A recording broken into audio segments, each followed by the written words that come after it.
Education गाला से मोहम्मद अनीस की तरफ से अस्सलाम वालेकुम। डियर स्टूडेंट्स, यकीनन आप लोग ठीक होंगे। आज हमने साइकोलॉजी की दुनिया में इंटर होना है। अब साइकोलॉजी खुद एक वसी फील्ड है, लेकिन उसमें से हमने जो चीज़ डिस्कस करनी है वो है एजुकेशनल साइकोलॉजी।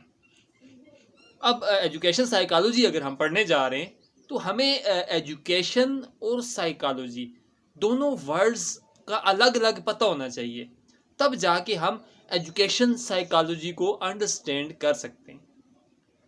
तो देखते हैं एजुकेशन क्या है।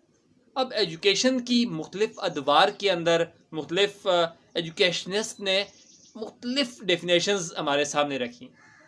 इनको सम अप करके अगर हम यूं के, it is a process of developing and training the mind, the knowledge and character or skill, especially in formal schooling, is known as education.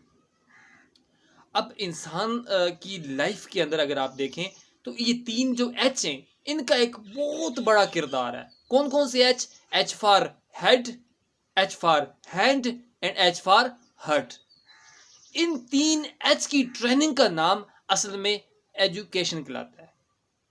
और अगर साइकोलॉजी की बात करें तो सबसे पहली बात तो ये एजुकेशन को अंडरस्टैंड करने के लिए हमने ये बात लाजमी अंडरस्टैंड करनी है कि एजुकेशन का तल्लक एक फ़र्द वाहिद के साथ है, यानी कि इसका तल्लक एक लर्नर के साथ है।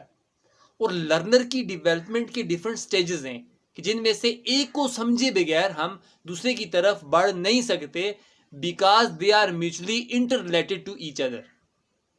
अच्छा, एजुकेशन तो मैंने बता दिया कि इन तीन चीज़ों की ट्रेनिंग और इनकी डेवलपमेंट का नाम है।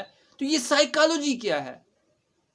ये बहुत ही एक वसी फील्ड।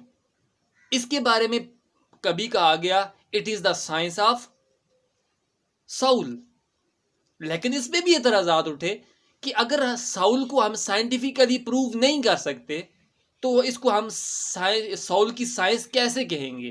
फिर कहा गया it is the science of mind. लेकिन आपको पता होना चाहिए कि ब्रेन और माइंड दो अलग अलग चीज़ें।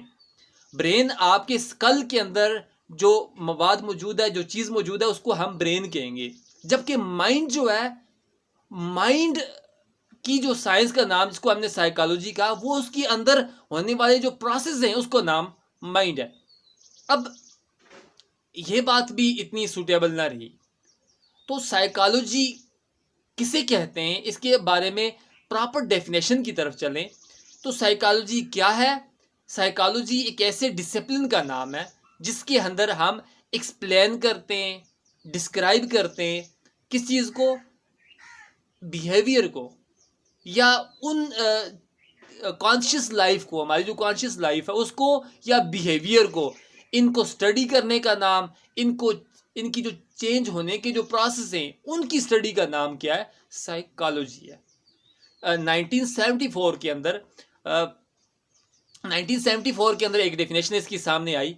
वो सिल्वरमैन 1974 में उसने एक डेफिनेशन हमारे सामने रखी। उसने कहा जी, it is a science, it is a discipline which describe and explain the behaviour of man और एनिमल। उसने सिर्फ बिहेवियर का कहा, जबकि ड्रेवर ने 1969 के अंदर ये बात की कि सिर्फ बिहेवियर की स्टडी नहीं है, बल्कि कॉन्शियस लाइफ एंड बिहेवियर की डेवलपमेंट, ओरिजिन, मैनिफेस्टेशन का नाम क्या है? साइकोलॉजी है।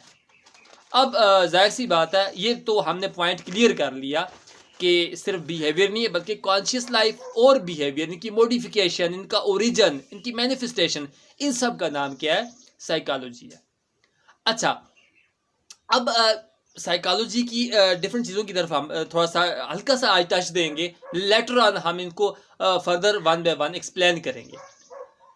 तीन बेसिक फैक्टर्स, अब एजुकेशनल साइकोलॉजी को हमने मिला के ये दो टर्म जब मिलती हैं तो एजुकेशन के अंदर इनका क्या किरदार है, इनका क्या काम है, या इनकी वजह से क्या क्या चीज़ें मॉडिफाई होनी शुरू हुई, एजुकेशनल साइकोलॉजी।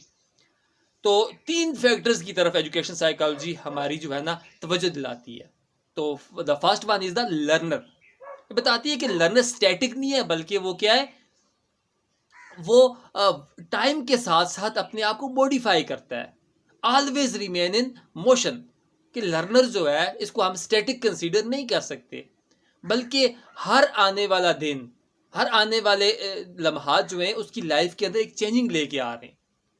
तो हम सबसे पहले लर्नर की स्टडी करते हैं, देखते हैं उसकी लर्निंग कैपेसिटीज, उनको देखते हैं कि इसकी कैपेसिटी कितनी है लर्निंग की। उसको एसेस करने के लिए डिफरेंट हम डिज़ाइन तैयार करते हैं।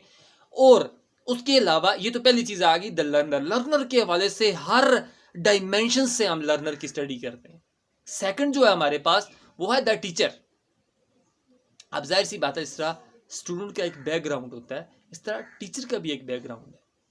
अब from where the teacher comes, who is teacher, बंदा कौन है, उसकी नेचर क्या है, वो कहाँ से आता है, उसके बैकग्राउंड के हालात क्या हैं, उसकी भी अलग से स्टडी की जाती है। वो कौन से वेज का इस्तेमाल कर रहा है। थर्ड चीज़ हमारे पास द प्रोसेस, किस वे को किस टॉपिक के लिए वो यूज़ कर रहा है पढ़ाते वक्त।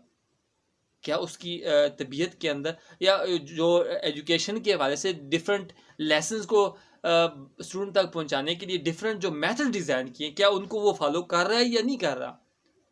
और उसके अलावा जो टीचिंग, पूरे टीचिंग प्रोसेस की स्टडी की जाती है। ये तीन जो चीज़ें, the learner, the teacher and the process, इन तीनों चीज़ों की तरफ एजुकेशन साइकोलॉजी हमें रहनुमाई करती है हमारी।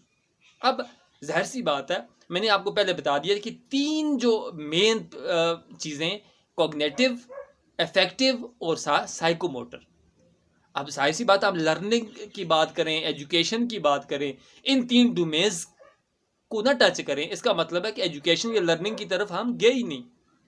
तो कॉग्निटिव जो हमारे पास लर्निंग है, ये इस चीज़ की स्टडी करती है माइंड के हवाले से, नॉलेज के हवाले से, फैक्चुअल यानी कि इंटेलिजेंस, ये तमाम चीज़ें डिस्कस की जाती हैं कॉग्निटिव लर्निंग के अंदर। और इस हवाले से एक ब्रीफ डिस्कशन मौजूद है, वो लेटर ऑन ब्लूम्स थ्योरी के अंदर उसको देखेंगे।